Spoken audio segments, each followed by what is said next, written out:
Back on the road to recovery from coronavirus, a real showstopper today for theater fans. A disappointing one for sure. The lights on Broadway will remain dark for the rest of the year, and that means you won't be able to catch a performance until January at the earliest. As News 4's Ray Vieta tells us, this announcement is disappointing, but certainly not a shock.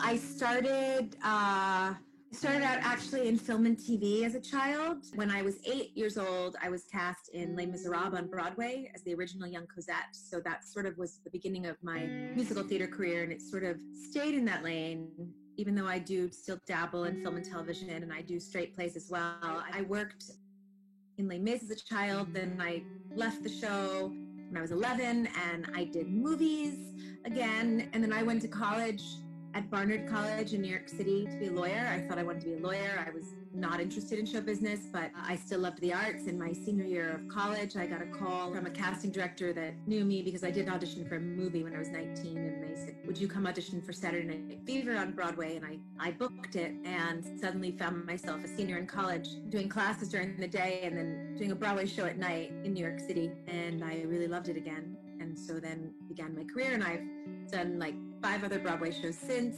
including Hairspray and working with Martin Short in a show called Fame Becomes Me, and of course, most famously, Wicked, where I played Elphaba on the first national tour, and then I performed the role on Broadway. Everybody asked me for a count, but it must have been 1,000 times, truly.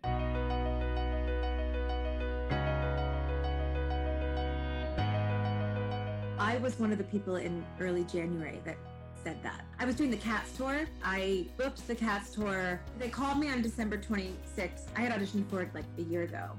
He said, do you want to do it? And I was like, no, I don't want to go on tour. I have a child. And then December 31st, it was like, well, we really want you. And I was like, all right, I'll ask for everything I want. And if you give it to me, then I'll do it. Not thinking they would. And then they did. So I was like, I have to do this now. Okay. So we negotiated, and by January 2nd, I had a contract. By January 5th, I was in the rehearsal room. By January 12th, I was on tour. One of the things in my contract, though, was that I work for Disney Cruise Lines. I have a solo show where I do a lot of impersonations and stuff. And so I had a booked scheduled show in January, like late January.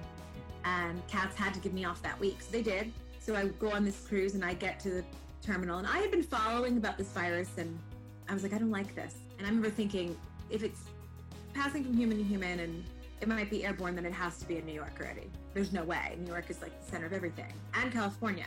I was like, it's got to be in this country. It's got to be all over the world by now. I go to the cruise terminal, and they were like, you've been in China the past month? And I was like, no. They're like, you're not allowed on the ship if you were. And I was like, wow. And they were looking at passports to make sure nobody was lying. And they had just shut down Shanghai Disney and Hong Kong Disney that week. So I was like, I'm telling you, this is out of control already. People on the cruise line were like, yeah, this is weird. And I went back to the tour, and I was innately socially distancing from everybody. And I started wearing masks on planes because we were flying a lot. And I remember March 9th, we were in Canada on tour, and one of the cast members said, hey, in April, do you know where you're gonna have your housing in St. Louis? I said, I don't think we're gonna be open in April. And they were like, what? You're crazy. And I was like, we're closed on March 12th. So I sort of was ahead of it in a way, and I absolutely thought it was going to close everything down, especially our industry, because we are petri dish and we're super spreaders. I was never like, oh my God, I'm going to die, but I was like, oh my gosh, my industry is going to die, at least for a while. That's what I was thinking. Of course, I was worried about the health of everyone, and I just was so mentally prepared for this to happen. I really was. I started to pivot quite early. I was already working on Zoom with students in January. Not because of the virus, I just was. I had students, and I'm all about using the technology. And so I told my vocal studio and my acting students, I said, if you want to do stuff on something called Zoom that everybody likes for like business, we'll try it. and I did have a handful of students. So that was an easy pivot for me. I feel very fortunate that I was already doing it. And now things have been ramping up with that. So that's very nice. But I miss, of course, performing. I don't know when Broadway will come back, to be honest.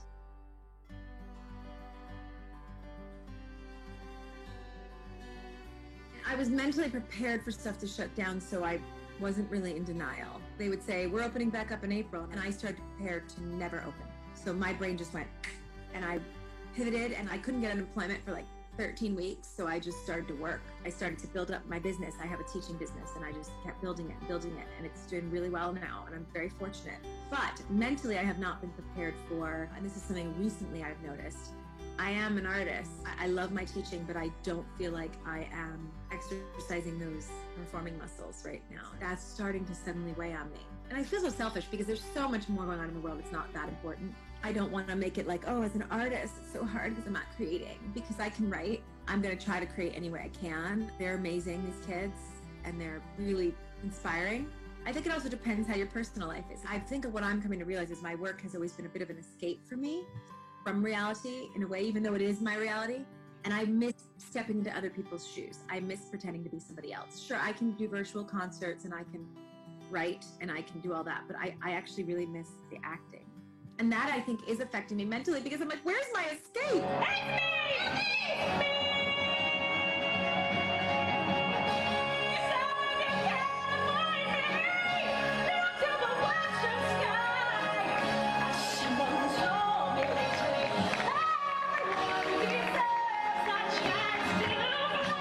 Storytelling won't change, and the heart of theater will not change. And as artists, we're supposed to observe humans, right? And we look into the psychology of humans a lot too, in a way, and what makes them tick and behavior. I mean, I found myself in February and March starting to go down rabbit holes of like panic, but it was more about like saving money. I was panicking about money, to be honest. That's really what scared me, was how am I going to live? Really. I mean, I went down that rabbit hole. In all of us, no wizard that there is or was ever gonna bring